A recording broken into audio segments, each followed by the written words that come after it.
A loose affiliation of Alleluias is a violin concerto that was written for the Jolla Symphony Orchestra in San Diego, California, and violinist Keir GoGwilt. The director of the Jolla Symphony Orchestra, Steven Schick, is a great supporter of new music and makes it a huge priority to commission new works.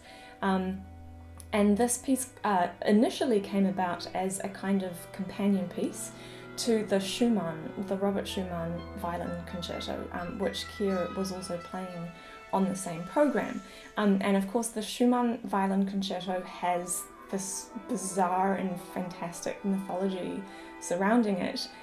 It is purported to have been rediscovered, having never been performed in Schumann's lifetime, to have been rediscovered by a pair of sisters, both virtuoso violinists, who contacted Robert Schumann via SOUNZ, and he told them exactly which library in France to find the buried manuscript in.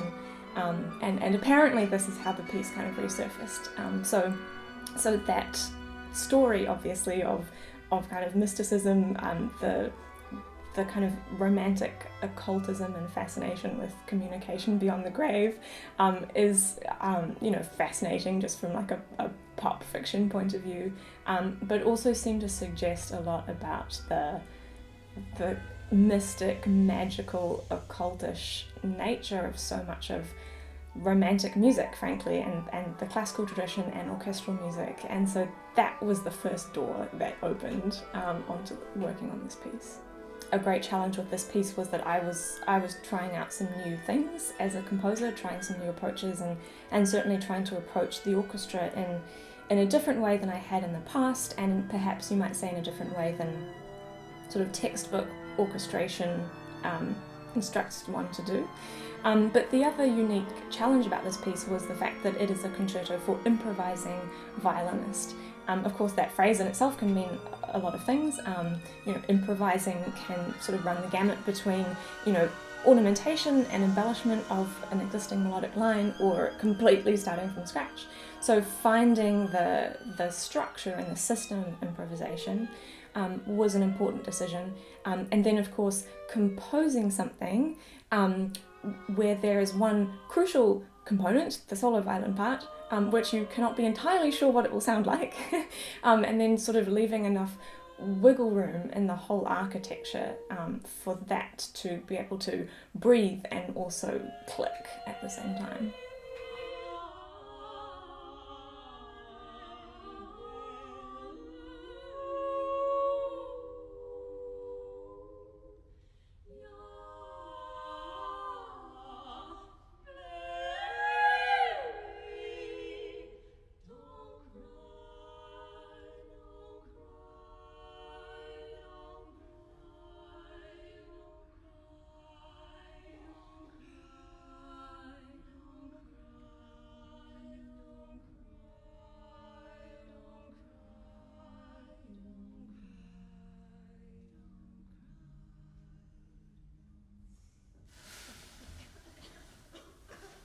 As far as I'm concerned, every piece is some sort of collaboration, however exacting the notation may be.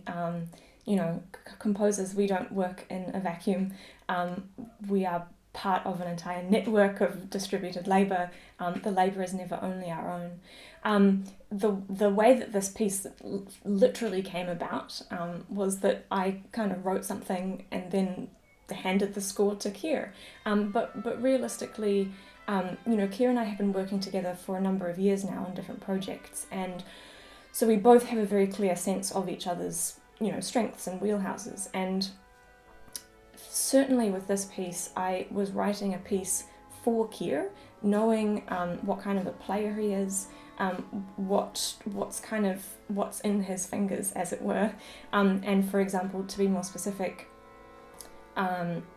Keir has a big investment as a player in Baroque music of the European tradition, Bach and sort of Bach adjacent music, but then also has this really great way of collaborating with composers and dancers and other artists to kind of extend that Baroque repertoire into surprising contemporary contexts. And often for Keir that involves improvising, but it's improvising that really draws from this classical European idea of improvisation, which is, there's a harmonic template there.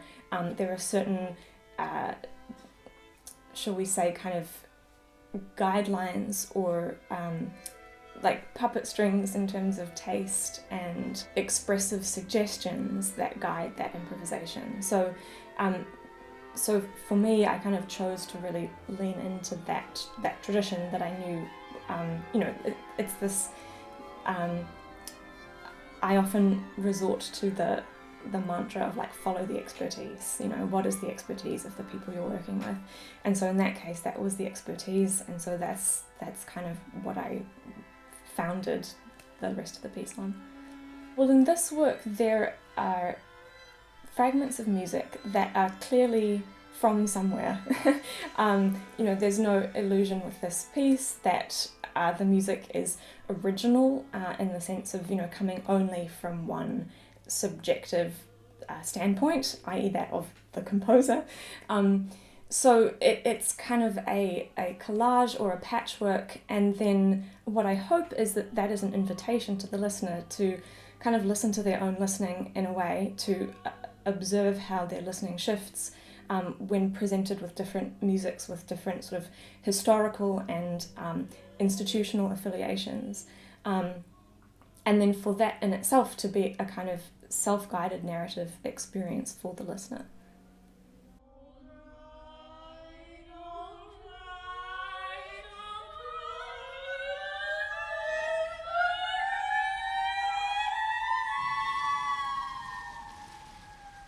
The Graceland album is one that's very familiar to me and has been for several years. As a kid, I kind of like knew the lyrics to the songs before I really knew what most of the words meant.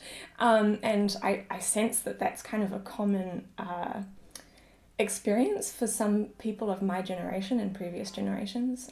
So the album is a hit. It's like this very foundational piece of kind of pop culture. And at the same time, there's a lot of contention around the album and its appropriation of South African musics, and how much the success of the album really rests on the success of the South African musicians involved, and the fascination that Western markets had with being exposed to that music, perhaps for the first time. And that's a kind of double bind that frankly one sees all over Western musical traditions, of finding great joy and meaning in music, and at the same time not being able to separate that from kind of structures of institutional power and prestige that marginalize other musics. And so I wouldn't say that this piece is a judgment one way or the other, because it is kind of it's a reality to sit with as an individual and as an audience, in this very collective theatrical situation of being, as we did in 2019, sitting in a concert hall and listening to an orchestra.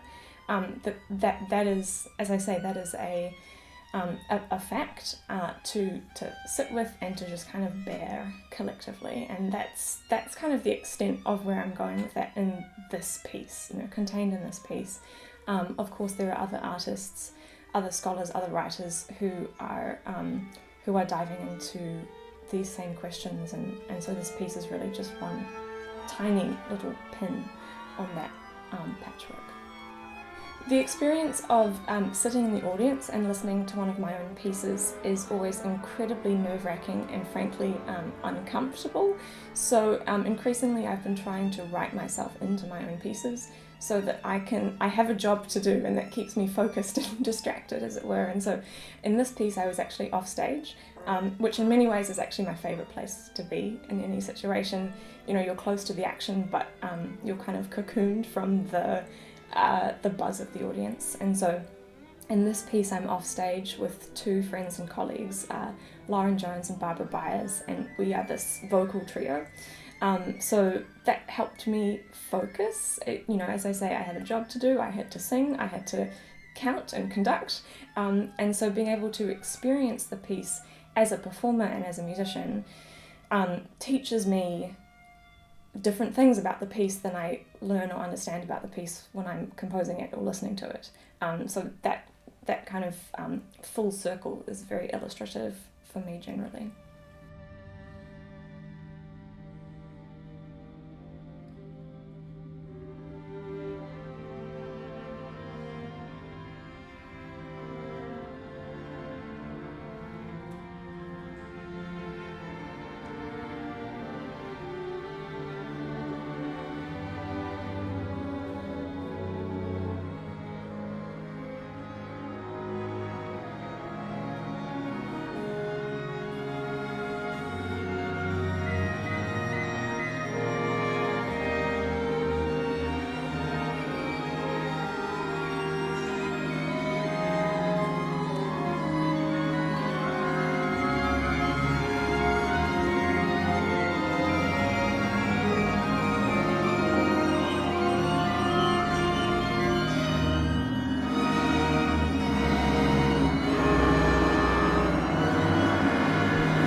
Awards like the SOUNZ Contemporary Award really, I think, at their most productive, or are at their most productive, when they point to the communities and the support networks around the music that is made.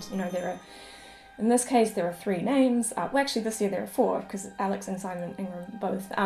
But there are so many names beside those names, and so celebrating each of the communities and institutions that support work in New Zealand, and in my case sometimes beyond New Zealand as well, is really important. So I really hope that that the SOUNZ Contemporary Award every year is a chance to celebrate all of the people, all of the work, all of the labour that contributes to the richness and the successes of music in New Zealand.